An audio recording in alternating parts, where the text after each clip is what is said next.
Phoubakchao Government High School ge Awatpa Oja Shing Athubada Thabirak HAINA PANGAL Students Organization ge Finance Secretary YUMKHAIBAM ASKAR na mari LEINABA singi PUKNING CHINGSHILLAKLI School asida class 9 amasung 10 tamliba mahairui singda mahairui lup asina lemna larik yenthokpagi thoramda wapam ase mahakna phungdokhibane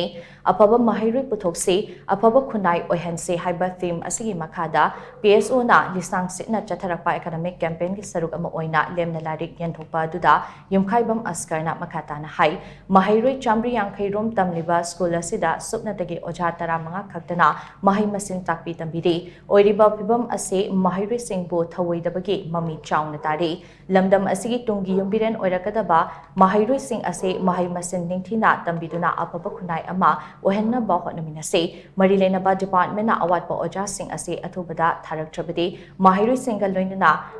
akan ba khongjang changsilagani hainasu mahakna makhatana phongdokhi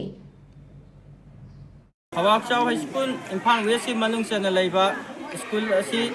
gi class 9 amadi class 10 gi mahairoi singda pusinariba larik asi PANGAL Students Organization PSO gi